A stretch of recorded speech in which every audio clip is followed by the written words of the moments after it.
Alright, ebusa from mu nyina makwa aba ediba Ambassador TV so aha de update no de oho ne de oho nyina no na ye de amamu video we oba na wa share na na de mu ko Supreme Court of Ghana and the Supreme Court ekwa asetena na nsem a apie free ho aba ne de na e wo say yitimi eba na yitimi de emu nchiremu nyina no ebremo na bibia nso no itimi ekoso ye nyina yemim Assin North constituency mrashe bedwani yewura James Jache Kwesin mo kai ne nsensema sha ase no and the Supreme Court ekwa asetena ewo ho na yeni nkan emfa ne ho nsensem no emrem wansana de oho bia no monso yedimi ede abremo de ne ekoso ewo Supreme Court no ebra Ghana Ghana yeto yaba ewieye yewura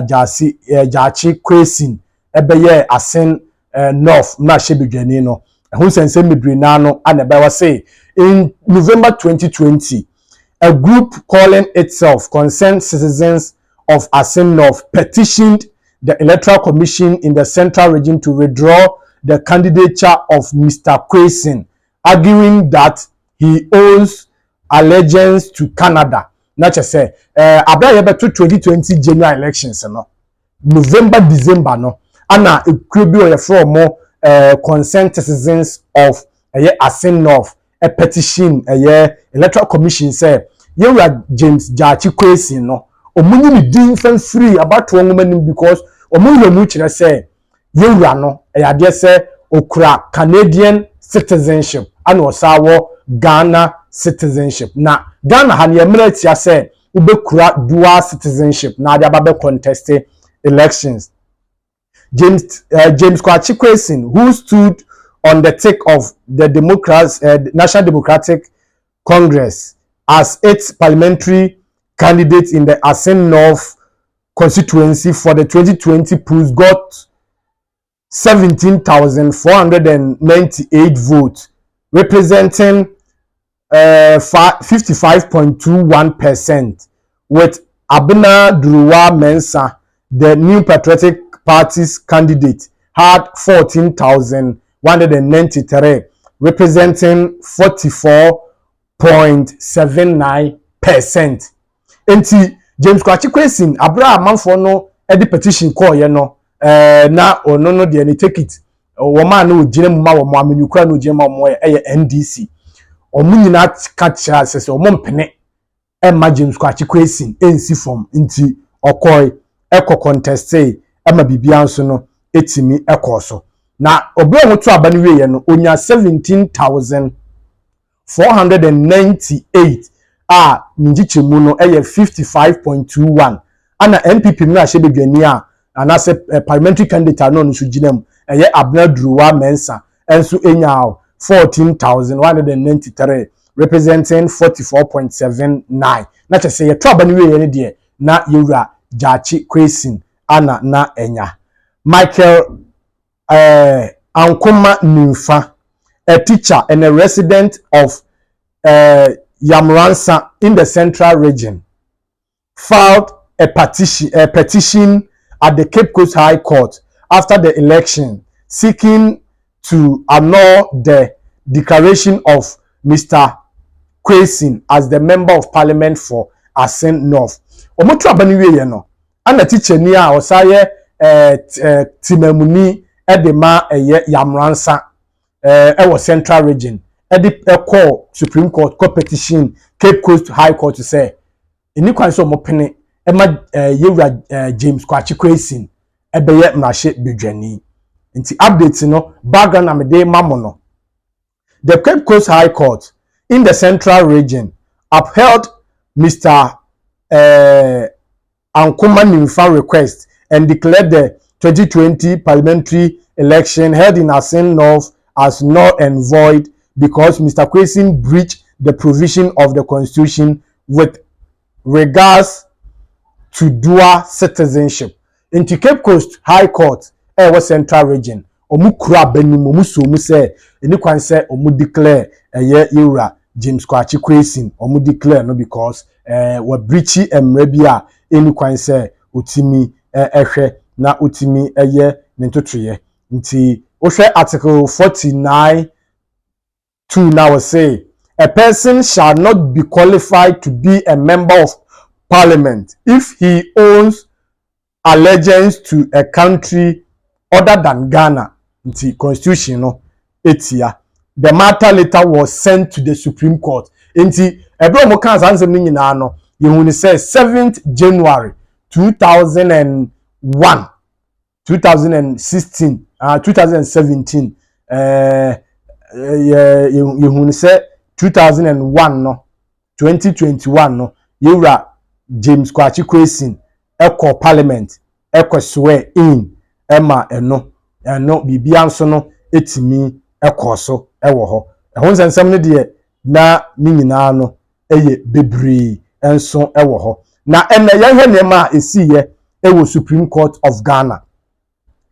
Supreme Court of Ghana ashe say Ghana mra shebedwafie enyi yewura Kwachi Kwesin din ana momomfa ni din enka omo nhihye bia ho omo se yewura James Kwachi Kwesin no ontimi enye mrahye iti amra ene court kwa asetena no omo se this follows a judgment of the Apex Court upholding an application invoking the original jurisdiction of the Supreme Court of the Constitution of the election of James Kwachi Kwesin. Inti ene parliament etna ase no utimi se omo nsen kan ya omo ka no kire se yewura James Kwachi Kwesin ontimi enfre ne ho se oye emrahye bedwani ehon sensem no de aye mebre. The ruling by the 7-member panel of the Supreme Court bars Mr. Kwesin from holding himself as a member of parliament. As a member of parliament. Na chese imu ensensem enso enono. Honsem no aye mebre. Na yenko tie sene na Supreme Court nhyehyeye no ekọ so na bra na judge for mpanifo kasa no na yenko tie sene nsensem no esi kọ ye ne tofabo mu no yenko na yenko tie emra ye ba ye di munchiremu ene de oho bia no enso ede ebebremu na motimi ehunu de ekọ so ewo eye the Supreme Court of Ghana. Ehon sensem no de ne aye de dwahwe lawyers fo a ene na wo court ho a utimi say yes Ghana na ankasa no emra no enyamdiwa ena ase emra bia no eni wiase anase Ghana mra anya adwuma nemu diwudi a obehunu se emra no se eye adwuma pa nti sese aye kasa idie akwakwe de ja and people are also saying say possibly no by elections ebetimi akoso manfo ka say by all means by elections ebetimi akoso ewo eye the Assin Central Assin North because Ghana mra no enya diwa ubun se emra no eye adwuma anase emra no enya adwuma nti wa na mope update ewo sansensem ho no ene update no ana yede amamo a monso mohunu de ekoso ana ekoso ewo Supreme Court ho no ehon sensem no de aye mebre enso ewo ho wo hwe lawyers for ne judges a ne kogu ho na utimu se omani abriye papa se emra no ebetimi aye adwuma na bibia nso no etimi akoso so woye wo Assin North sisi amanfo ka say adai by elections be koso wo ho ana the by elections be enkoso because Ghana mra shebedwafi a aba no na ye 137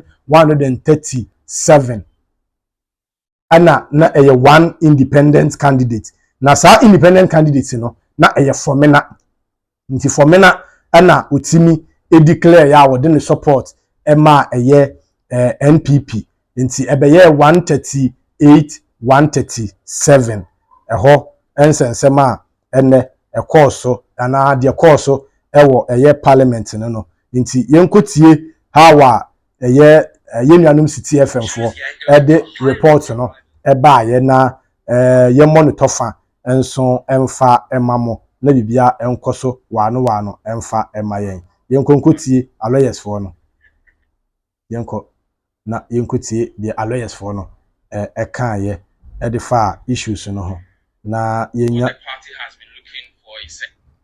na yenya emunchirimu monfanche na as a sound no, but we are trying as much as possible to get. He was not qualified, and the Supreme Court has said so. We are trying. I think say your voice, you know, yenya problem challenges kakra into the EC comes out. We are ready to. monfanche. So she say ne de o ye Ghana ni ana wo hunu say say na nhihye no enso asi akro nti say ne de Supreme Court akasa.